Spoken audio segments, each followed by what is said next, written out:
Next question है talking away a child twice, taking away a child twice after she has hit her brother to stop her hitting him again is an example of.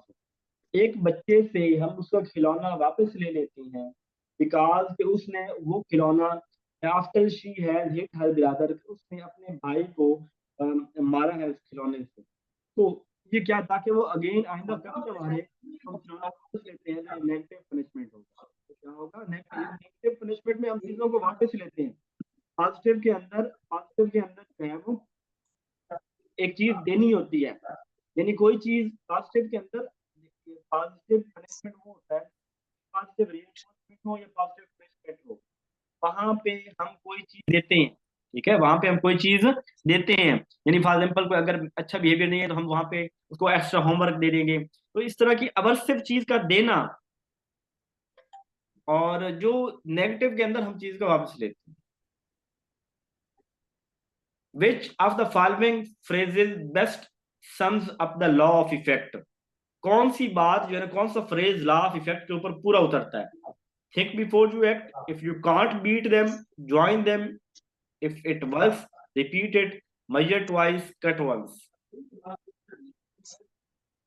जी, वो काम जो हमें अच्छा लगेगा वो repeat करें, वो कर लें। वो मेरे एक दिन उस्ताद बैठे थे, वो बात कर रहे थे और बात के दौरान ना उन्होंने कहा कि इफ यू, अपने बेटे के लिए ना, वो उनका बेटा सीएसपी ऑफिसर है, तो कह रहे थे कि मेरे बेटे की ना जो कोशिश है ना, तो वो ये है कि किसी अच्छे ब्रिगेडियर या बड़े अफसर की ना उनके साथ शादी करना है, यानी ना, तो मतलब इस तरह की वो बात कर रहे थे। अब इसके अंदर जो है ना वो उनका था, उन्होंने यहाँ पे एक प्रोवर्ब बोली थी, if you can't beat them join them. अगर आप किसी को बीट नहीं कर सकते, यानी किसी से आप नफरत करते हैं और आप उसको बीट नहीं कर सकते, तो आपको ये करना चाहिए कि उसको ज्वाइन कर लें। ये वहां पे पूरा उतरती है वैसे।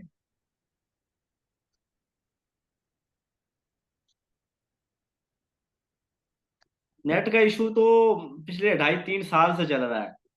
हम तो अब आदी हो गए हैं कि जो है ना हमने कब वीपीएन लगाना है, और जो है वो किस किस, कभी कभी मोबाइल रिस्टार्ट करना, डाटा ऑफ करना, मैसेज कर देते हैं और जब डाटा आएगा खुद ब खुद तो मैसेज चला जाएगा। ये तो अब कॉमन सी चीज हो गई है, अब इसके साथ आपने गुजारा करना है।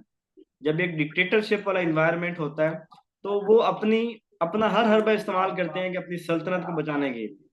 तो अब आप इसकी चीज के आदी हो जाएं, नेट कभी होगा और कभी नहीं होगा। जब उन्हें कोई खतरा होगा वो नेट बंद कर देंगे, उनके हाथ में है जी। कौन सा यहाँ पे कोई डेमोक्रेसी है, या यहाँ पे जो है वो पब्लिक के लिए सब कुछ हो रहा है।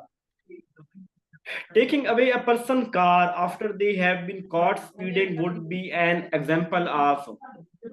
आप किसी से जो है वो कार वापस ले लेते हैं कि because they have been caught speeding, पकड़ा गया है कि वो बहुत ज्यादा स्पीड के साथ कार, तो आप उस चीज ले लें, सजा के तौर पे उसको नेगेटिव पनिशमेंट। नेगेटिव रीइंफोर्समेंट की बात तब करें जब हम किसी एक वर्ड यूज करें, कि टेम्परेरी का वर्ड यूज करें कहीं पे ना, चीज का वापस लेना आर्जी तौर पे। तो फिर हमने ऐसी कोई बात यहाँ पे नहीं की कि हम किसी से कोई चीज ले रहे हैं, कि वो ले रहे हैं कुछ टाइम के लिए, कुछ वक्त के लिए ले रहे हैं, एग्जाम तक ले रहे हैं, इस तरह की बात करें ना, तो फिर नेगेटिव रीइंफोर्समेंट हो जाएगा।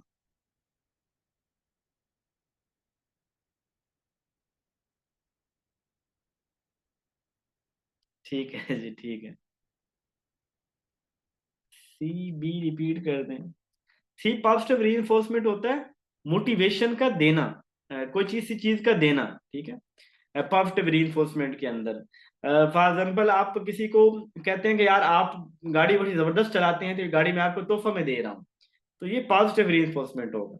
यानी वो एक काम अच्छा एक बंदा कर रहा है, आप उसके बिहेवियर को इंक्रीज करना चाहते हैं, तो ये पॉजिटिव रीइंफोर्समेंट होगा। इन ऑपरेंट कंडीशनिंग लर्नरिज्म, ऑपरेंट कंडीशनिंग, ये भी आप सवाल आप लोग ही मुझे बताएंगे। क्लासिकल कंडीशनिंग और ऑपरेंट कंडीशनिंग में लर्नर क्या होता है, किसके अंदर पैसिव होता है और किसके अंदर एक्टिव होता है लर्नर? जी, किसके अंदर लर्नर एक्टिव होता है? ऑपरेंट कंडीशनिंग में लर्नर क्या होता है? एक्टिव, ठीक है, क्योंकि इसके अंदर रिस्पॉन्स पहले कर रहा होता है, बाद में स्टिमुलस मिलता है। जबकि वहां पे लर्नर पीसफुल होता है, वो जो है ऑपरेट कंडीशनिंग क्लासिकल के अंदर, और उसको स्टिमुलस मिलता है, उसके बदले में रिस्पॉन्स देता ही नहीं, वो वहां पे पैसिव होता है, लर्नर पैसिव होता है, और जबकि ऑपरेंट के अंदर लर्नर एक्टिव होता है। जी ठीक हो गया। Gestalt provided a scientific and progressive method of problem solving based on the Gestalt ने साइंटिफिक और प्रोग्रेसिव मेथड दिया। तो उसके ताल्लुक heredity of an individual, heredity की बात तो गेस्टाल्ट करता ही नहीं है। Environment in which a person live, environment की बात वो भी गेस्टाल्ट इन्वायरमेंट की बात भी नहीं करता।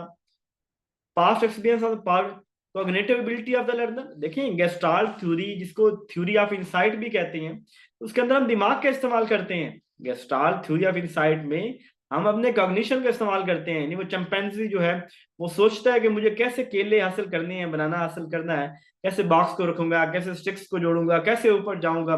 तो कॉग्निटिव एबिलिटीज का इस्तेमाल जहां हो रहा होता है गेस्टाल्ट थ्योरी ऑफ इंसाइट, ये कॉग्निटिव के साथ है, इसका ताल्लुक है। ये जो है ना हमारे पास operant conditioning, classical conditioning, trial and error, ये वाला इनका ज्यादा ताल्लुक बिहेवियर के साथ है। बंडोरा भी आ जाती है, बाकी बरूनर भी कॉग्निटिव की बात, कॉग्निटिव लर्निंग थ्योरी बरूनर की भी आती है, और ये भी कॉग्निटिव एबिलिटी के अंदर आता है। Who introduce the field theory of learning, कौन जो है वो फील्ड थ्योरी ऑफ लर्निंग की बात करता है? Field theory of learning, Kurt Lewin की थ्योरी को फील्ड थ्योरी ऑफ लर्निंग भी बोलते हैं। कोर्ट लेवन, फील्ड यानी बाहर निकल के सोसाइटी के अंदर, इन्वायरमेंट के अंदर जो है वो लर्न करना, तो कोर्ट लेवन जो है वो फील्ड थ्योरी ऑफ लर्निंग कहते हैं। ये कोर्ट लेवन, कोलर, कोफका, वर्दीमर, ये सारे जो है वो गेस्टाल्ट के हैं। तो कोर्ट लेवन ने फील्ड थ्योरी ऑफ दी थी, और इसने एक फार्मूला भी दिया था, ठीक है, इसने यानी 1940 के अंदर एक थ्योरी दी थी, और इसने एक फार्मूला दिया था, B is equal to F into P E. तो एफ होता है फंक्शन, पी होता है पर्सनैलिटी, और ई होता है इन्वायरमेंट। इन सब का यानी इंटरेक्शन जो है ना वो किसी भी इंडिविजुअल का interaction between individual and the environment. Who is known as the father of social psychology, social psychology का फादर कौन है? कोर्ट लेवन जो है इसी को सोशल साइकोलॉजी का फादर भी कहते हैं।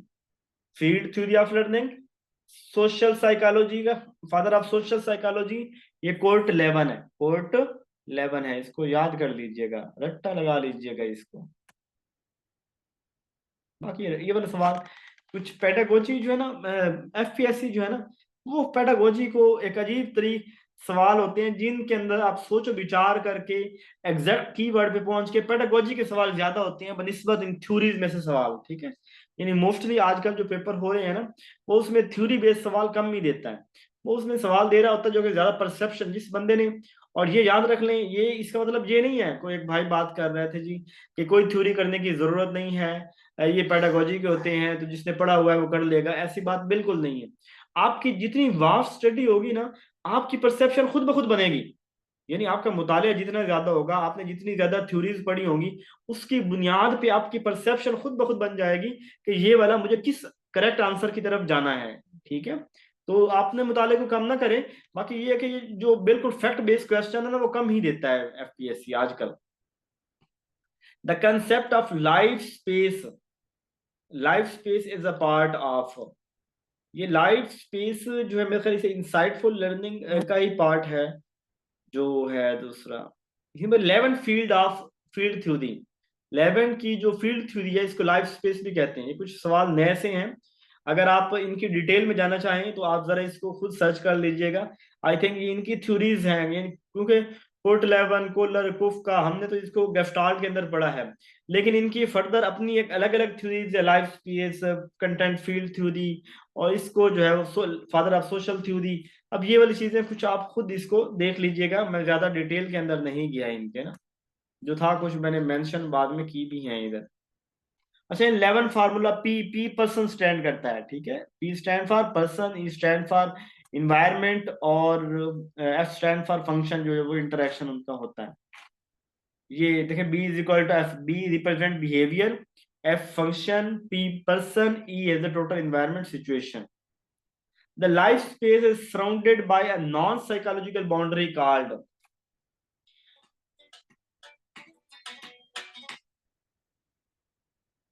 The life space is surrounded by a non-psychological boundary is called.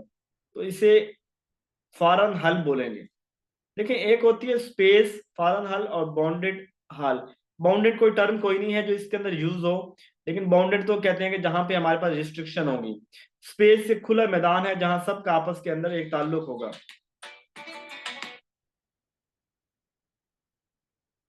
तो life space is surrounded by a non psychological boundary. जहां कोई साइकोलॉजिकल बाउंड्री नहीं होगी वो फॉरन हल होगा। इसकी मैंने डिटेल फर्दर दी है, आप उसको इसकी डेफिनेशन पढ़ लीजिएगा। लेकिन लाइफ स्पेस थ्योरी के अंदर ये वाला ऑप्शन आता है। The life space surrounded by a non psychological boundary, the concept introduced by Kurt Lewin refer to the external factor that influence an individual psychological environment but are not. जो individual psychological environment से influence हो लेकिन वो psychological experience ना हो, basically असल में psychological experience ना हो। Dash are the attracting or repelling power of region. वो होता है ना, जैसे हमारे इलेक्ट्रॉन में होता है आखिरी सेल होता है वैलेंस शेल, जहां पे या इलेक्ट्रॉन वो अगर एक्स्ट्रा हो तो रिपेल कर रहे होते हैं, निकाल रहे होते हैं, और अगर वो जो है ना कम हो तो वो रिपेल कर रहे हो, पॉजिटिव चार्ज हो तो वो इलेक्ट्रॉन बैर से खींच रहे होते हैं। तो ये इसको वैलेंस जो है बोलते हैं। Tolman theory of learning is also known as. Tolman ने जो थ्योरी ऑफ लर्निंग दी थी, जिसके अंदर यानी इंडिविजुअल की बात होती है, इंसानों की बात होती है, तो ये sign significant theory, expectancy theory, purposive behaviourism, sign theory, ये सभी इसको कहा जाता है। ठीक है, ये सारी थ्योरीज के इसके नाम हैं। ये टॉलमैन थ्योरी ये आपने ये खुद कर लेनी है। मैं ऐसे भी आपके सामने एमसीक्यूज लेके आया हूँ कि ये एमसीक्यूज मैंने आज देखे हैं। तो हर के पीछे कोई ना कोई लॉजिक है। आप इसको जो है ना वो सही तरह से बाद में देख लीजिएगा एक एक एमसीक्यूज को कि इसकी थ्योरी के पीछे क्या राज है। The word personality is derived from the Greek for persona which mean. Personality जो है ना वो पर्सोना वर्ड से निकला है जिसका मतलब है मास्क। क्या मतलब है? Mask. According to Freud the energy from life instinct that drive personality is called. तो जो एनर्जी हमारे इंस्टिंक्ट को यानी हमें चलाती है, तो इस एनर्जी को लिबिडो बोलते हैं। लिबिडो यानी कि एक एनर्जी है जो इंसान को चलाती है कि वो अपने सारे काम उसके मुताबिक करता है। Theory of anxiety. एंजाइटी की थ्योरी जो है ना ये फ्रॉड की थ्योरी ही है। फ्रॉड को परेशानी anxiety, conscious, subconscious, unconscious की बात ये सिगमंड फ्रॉड ही करता है। Albert Bandura explain that theory in 1977 in his book. Albert Bandura ने अपनी जो थ्योरी है, कहाँ पे लाइफ इंस्टेंट,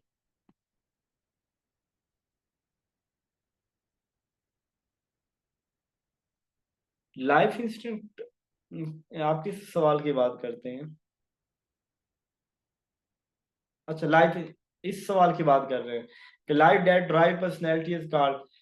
यहाँ में एक वर्ड यूज हुआ एनर्जी। ठीक है, एनर्जी जो है ना वो ये एक टर्म जो एनर्जी की है ना, ये लिबिडो के साथ जोड़ी जाती है। कि लिबिडो एक एनर्जी है, फ्रॉड कहता है, जो हमारी जिंदगी को चलाती है। जिंदगी को चलाने के लिए एक एनर्जी है जिसे लिबिडो बोलते हैं। लिबिडो एक स्टेज है जिसके अंदर वो एनर्जी है जो हमें चलाती है। Albert Bandura explain that theory 1977 में अपनी क्विज बुक के अंदर ना अल्बर्ट बंडोरा ने अपनी जो थ्योरी है वो मेंशन की थी, सोशल लर्निंग थ्योरी। ठीक है, ये उसकी बुक का नाम भी सोशल लर्निंग थ्योरी। गिर जाएगा फलाना का। What is the fourth component of observational learning? Attention, retention, reproduction, और फिर फोर्थ क्या होता है जी? पहले आप अटेंशन करेंगे, फिर आप उसको याद, रिटेंशन होगी आपकी, फिर रिप्रोडक्शन होगी, और फिर उसके बाद मोटिवेशन होगी। क्या होगी? मोटिवेशन। अटेंशन, रिटेंशन, रिप्रोडक्शन और motivation. The self regulation process is made up of.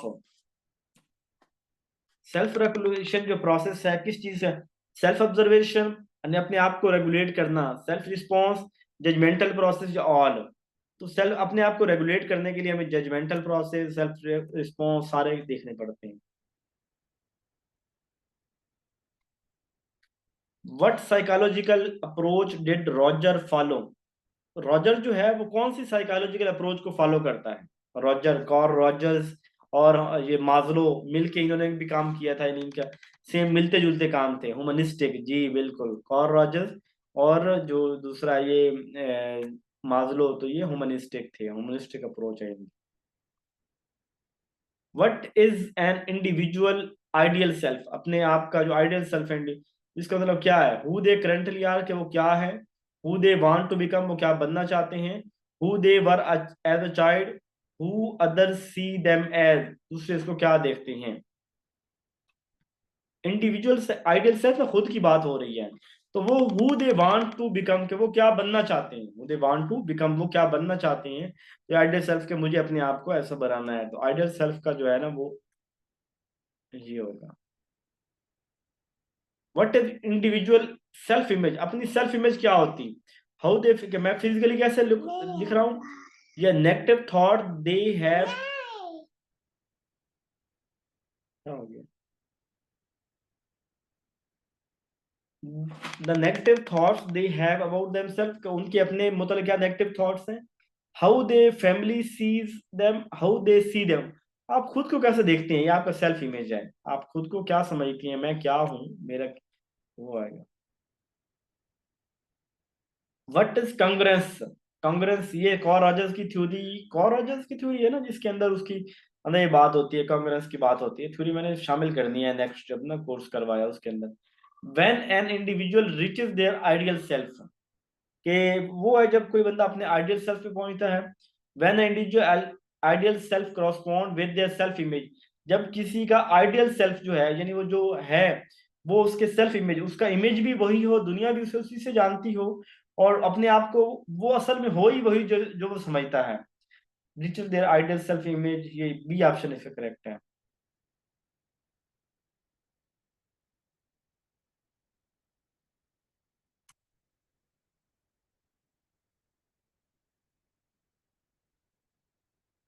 Who give 16 personality factor questionnaire? किसने 16 पर्सनैलिटी फैक्टर क्वेश्चनियर की बात की थी?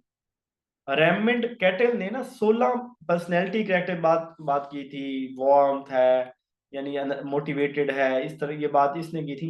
ये बदल मैंने ना लिखने लगा था, लेकिन चूंकि बहुत ज्यादा थे तो वो आए नहीं, तो आप इसको देख लीजिए कि 16 जो है ना वो इसने 16 तरह की पर्सनैलिटी के बारे में बात की थी, कि इस तरह के होते हैं लोग होते हैं। तो ये वार्म, रेमंड एंड कैटल ने जो है वो किए थे, Raymond and cattle.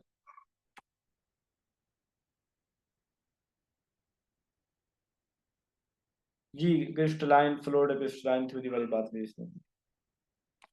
Individual with high neuroticism level are prone to, neuroticism होता है गुस्सा आना, अपने आप को जो है ना वो कंट्रोल कंट्रोल ना कर सकना, न्यूरोटिसिज्म। तो जिस बंदे का हाई न्यूरोटिसिज्म होगा तो वो क्या होगा? वो non conformity, emotional instability, sociable behaviour, enjoy and group setting, क्या होगा वो? तो वो इमोशनल इंस्टेबल होगा वो बंदा जो न्यूरोटिसिज्म के अंदर होगा, यानी वो जो एग्रेसिव के अंदर, एग्रेसिव एटीट्यूड के अंदर है। Raymond cattle big five personality factor, Raymond cattle के 5 बिग जो है वो पर्सनैलिटी फैक्टर कौन सी हैं? एक्सट्रोवर्ट है, एग्रीएबल है, कॉन्सेंटियस है, न्यूरोटिसिज्म है, ओपननेस है, पहला। दूसरा अगलीनेस, परिटिनेस, बोल्डनेस, करेज, लेजीनेस, रेडिकलनेस, प्योरिटी, एनर्जी, टॉकटिव,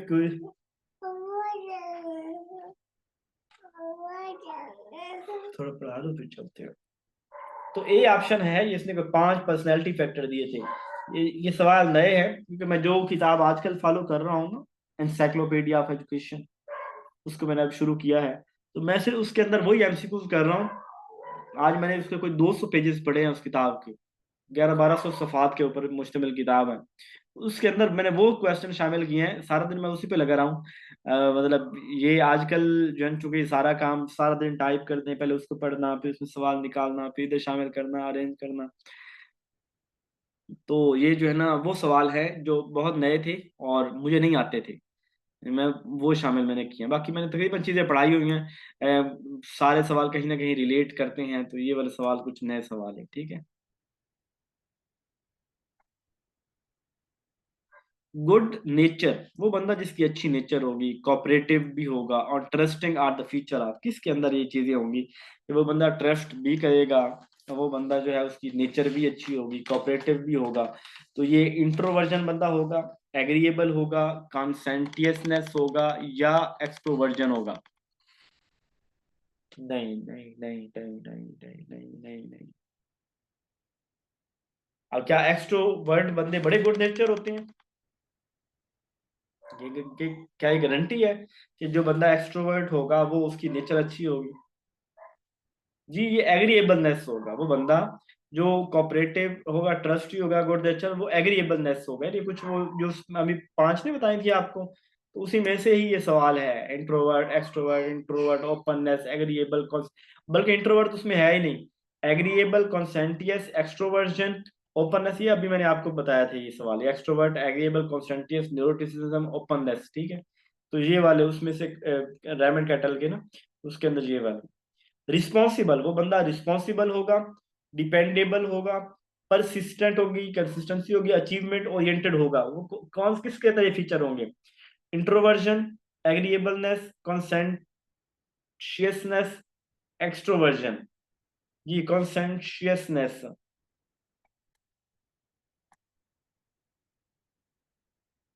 अच्छा।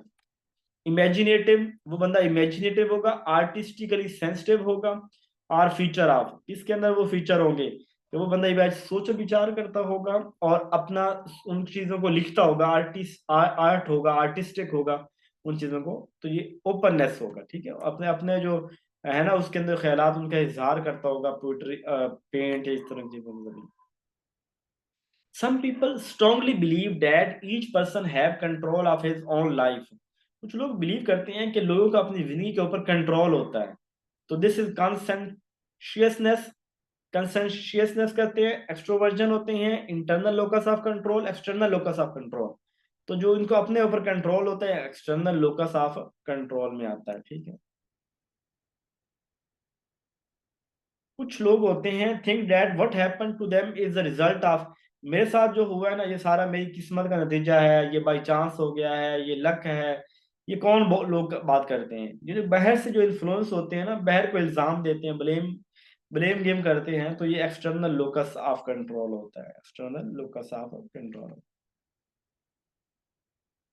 Why may interviews be disappointed in the interview process? Interview देने वाला जो है ना वो इंटरव्यू प्रोसेस से क्यों मायूस हुआ है? लैक ऑफ डॉक्यूमेंट्री एविडेंस, उसके पास कोई एविडेंस नहीं था अपने इंटरव्यू डिफेंड करने के लिए। High level of attention required, बहुत ज्यादा अटेंशन की जरूरत थी।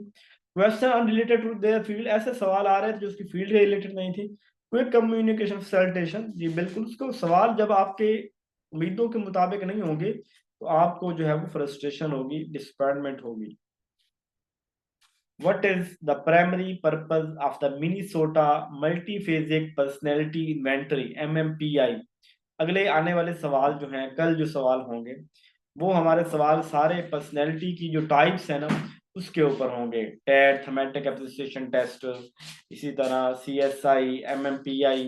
तो ये पर्सनैलिटी की टाइप के ऊपर होंगे। तो ये पर्सनैलिटी की एक टाइप है, ये Minnesota multi phasic personality inventory.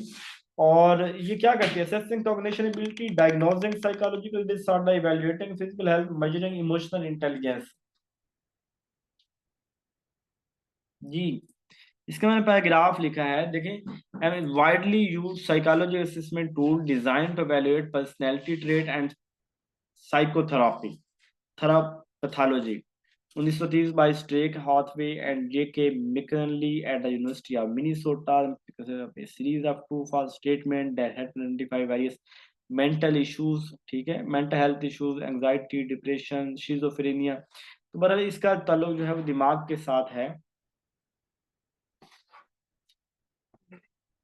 तो क्या बन जाएगा? Measuring emotional, evaluate physical health, psychological disorder को डायग्नोज करेगा। ये कॉग्निटिव एबिलिटी करेगा, कॉग्निटिव। वो फिर सारे खुद ब खुद ही आ जाएगा जब कॉग्निटिव एबिलिटी करेगा तो। ठीक है, मैं इसको आपको 4,000 को शेयर कर देता हूँ। जी, ये जो सवाल था मैडम नाजिया, कौन सा सवाल है आपका? कर लें अब।